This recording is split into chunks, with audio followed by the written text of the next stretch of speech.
Your Excellency, Yusuf Aram, TRT World, I'm going to ask you the question in English if that's okay, so we don't use third parties to talk between. Ձեր այդ գերազանցություն հարցը կտամ անգլերենով, եթե դեմ չեք։ The topic was diaspora, the topic was Armenian. Խոսքը Սփյուռքի մասին է, արտասահմանում բնակվող հայերի մասին։ Նաև խոսեցիք Թուրքիայի հետ հարաբերությունների կարգավորման մասին։ Դուք նշում եք, որ Թուրքիան եւ Հայաստանը նախկինում հաղորդակցվում են երրորդ կողմի միջնորդությամբ։ Սակայն հիմա դուք խոսում եք ուղիղ, առանց միջնորդի։ Ինչ եք կարծում, արդյոք ապագայում Թուրքիան եւ Հայաստանը կկարողանան համագործակցել երրորդ երկրներում։ Մասնավորապես, քանի դեռ դուք սպասում եք, որ կարգավորումը տեղի կունենա, լինի դա սահմանի բացում կամ այլ պայմանագրի իրականացում, որպես վստահության ամրապնդման միջոց։ Մասնավորապես կցանկանայի հարցնել Սիրիայի մասին։ Սիրիայում շատ հայեր են ապրում։ Թուրքիան մեծ ազդեցություն ունի Սիրիայում։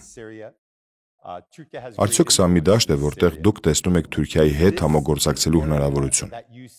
որպեսզի կարողանաք Սիրիայում ապրող էթնիկ հայերին հասցնել համապատասխան օգնություն։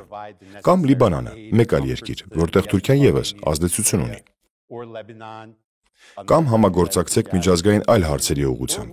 քանի դեռ սպասում եք երկկողմ կարգավորման ֆորմալացմանը փաստաթղթի տեսքով։ Գիտեք, միջազգային ասպարեզում համագործակցության արդեն շատ կոնկրետ փաստեր ունենք։ ԵԱՀԿ գլխավոր քարտուղարի ընտրություններում մենք շատ կոնկրետ համագործակցության օրինակ ունեցանք, եւ դա լավ օրինակ է, ինչը ցույց է տալիս, որ այն հարցը, որ դուք բարձրացնում եք կապված ապագայի հետ, այսօր արդեն իրողություն է։ Ինչ վերաբերում է երրորդ երկրներին, այդտեղ առանձնահատկությունն այն է, որ իհարկե այդ երրորդ երկրների ինքնիշխանությամբ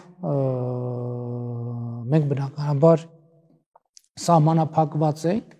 եւ երրորդ երկրների գործերին միջամտելու մասին բնականաբար չի խոսքը եւ ենթադրում եմ նաեւ ձեր հարցը, բայց իհարկե մենք հետաքրքրված ենք, թե նույն Սիրիայի հարցում որտեղից ցավոք որոշ անհանգստացնող լուրեր նորից սկսեցին գալ, ինչպես կարող ենք համագործակցել։ Եվ նման խոսակցություն նույնպես կա Հայաստանի եւ Թուրքիայի միջեւ, ինքը շատ ծավալուն խոսակցություն չի, բայց այնուամենայնիվ այո, այդ օրակարգը կա, ելի եմ ասում, հարգելով բոլոր երկրների ինքնիշխանությունը, տարածքային ամբողջականությունը, նրանց իրավազորությունը, այսինքն այն մեր ընկալումները այդպիսին են